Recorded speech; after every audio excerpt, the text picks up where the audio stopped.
game we give. I don't play chess. If I play chess, I'm going to shoot that bastard. Everybody on the chess, the best, but diagonal. Chess, you can go all over the board and move stuff, make up rules. That's how that bastard works. He make up stuff. Y'all, I'm telling you, anything you watch it, he make up too much.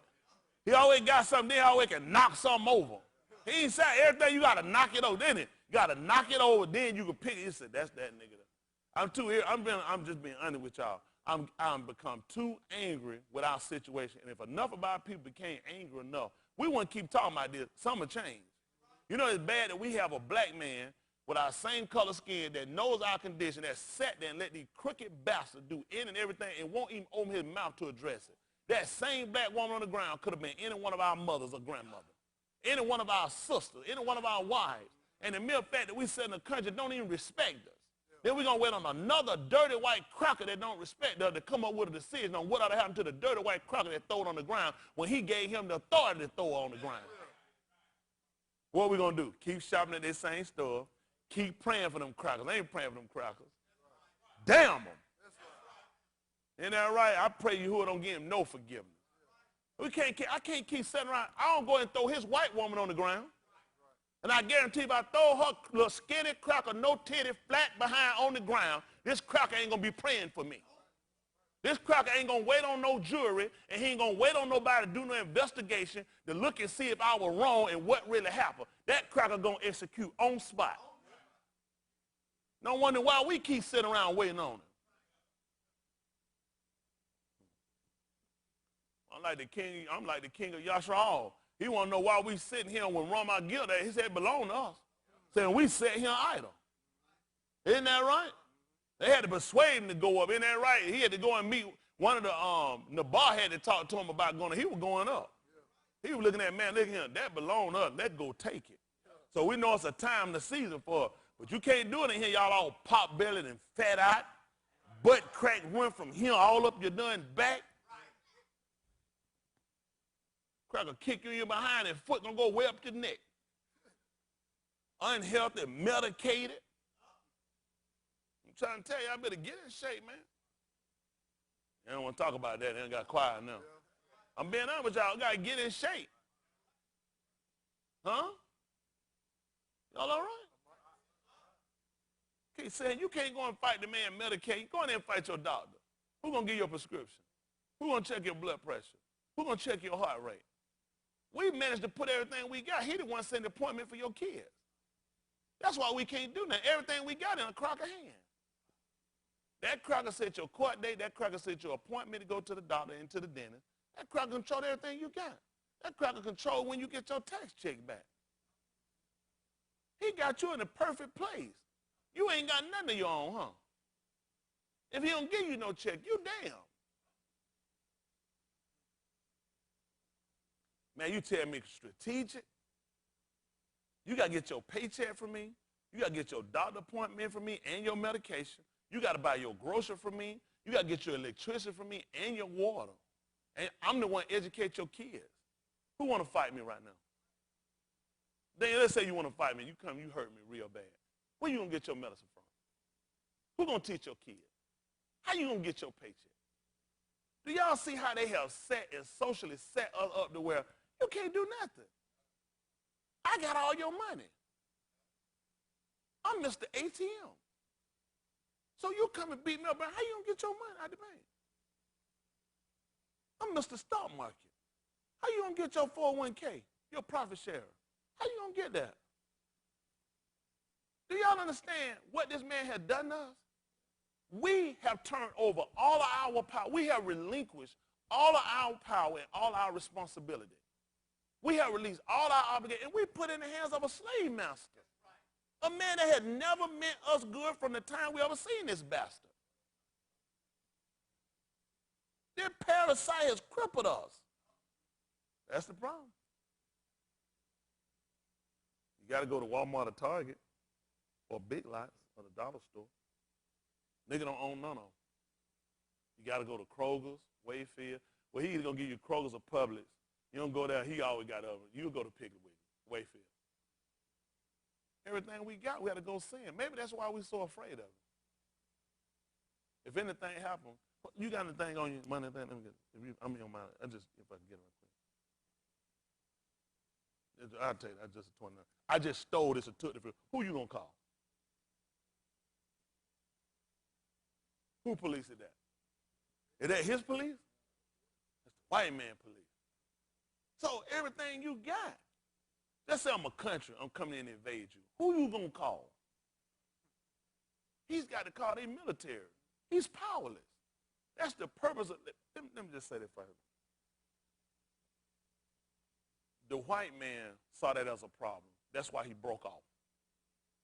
He saw the control of when you have that much power given to a government, just like with kings. If y'all know, even in England, King Elizabeth, because she actually has a salon. They have no record of her sitting down except number 2. But anyway, they talking where them kids come from. Like the rest of them, you can adopt.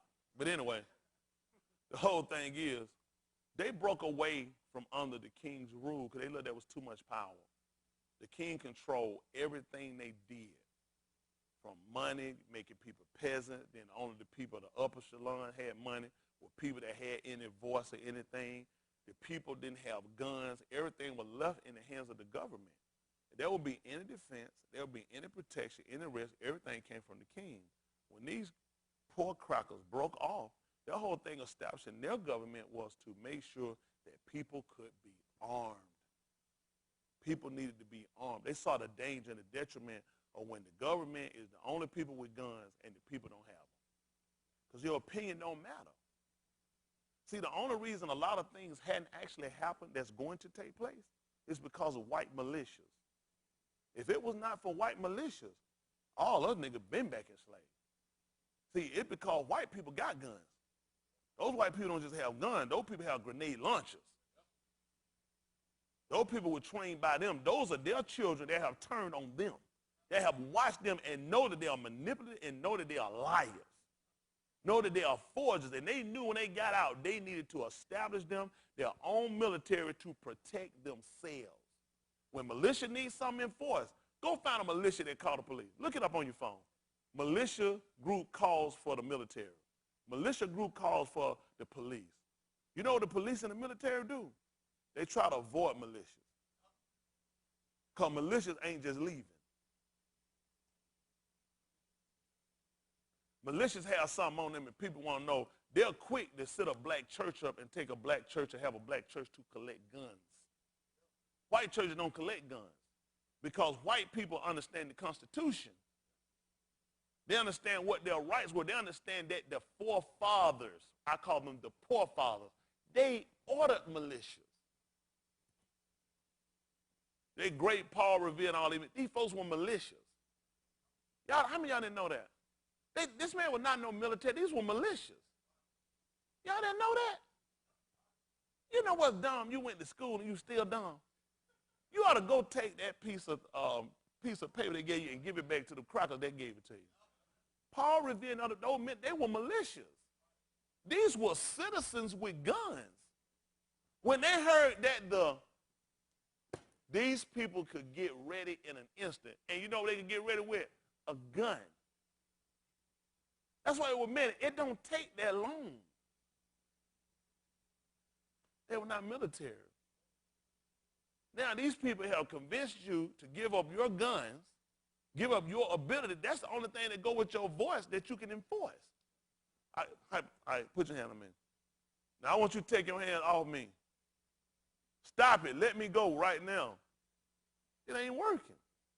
But now if I do this is called power persuasion. No country sat down to have communication without not putting on the table the ability to be able to enforce their voice or their opinion. When Russia or anybody comes to the table, all these people have a military.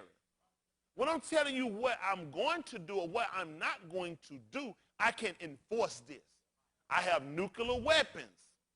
I have ships. I have bombers. This is how we walk away from the table and we say, come on for a second. The day you find out China and Russia, because it came down to, he got nukes, I got nukes. I got a destroyer. He got destroyers. Me and him just talking. Paper, seals, of dynamite. This ain't gonna change nothing. When you sit down to the table and you're trying to get something done, there has to be on the table some type of force or economic impoverishment. Our people don't know business. That's how you get business done. This is business. And the problem is, you got business and you don't even know how to enforce it. You don't know how to enforce. This is why the white man stops you, because you've never enforced your business. He enforces his business. He does embargoes. He put military, he put troops on the ground. He put Secret Service and everybody that see how he come and he infiltrate. He enforces his business. You have business and you've done nothing. He don't even respect your business. That's me. Crazy Tom. Call me crazy. Let me tell you this. I'm a man that's sitting this color. I know what we deal with out here. Everybody, if you're black, raise your hand. Let's deal with reality. You pull out that parking lot and go right or left. If that crowd get behind you, it's just the mercy of Elohim if he decide not to blow your brains out. That you can pull out all you want to, live streaming, live filming. Who has this stopped him from killing? He shot more on tape, we found that, without tape. He wants to be a movie star. He wants to be a movie star. He don't even care. You sure to say, sir, this is live right now. If you're doing anything, this cracker don't blink. He don't stop. He does not change his speed. Nothing alters what he does, because you know he realized. This is all a game to make you think that this stuff actually means something else. This don't mean nothing to us because you don't have no power. If we became our own military, if we became our own militia, if we became our own government, if we established our own education system, it would mean something when you tell him to stop doing something. You can have a seat at a table and make decisions. Right now, the only thing a nigga does is clean this cracker table. Somebody respect, no, I'm going to respect the man, and what if I drop something? Oh, I ain't going to beat them to pick it up. After all, you do this for a living. The people that respect it are the people that's sitting down at the table. Look,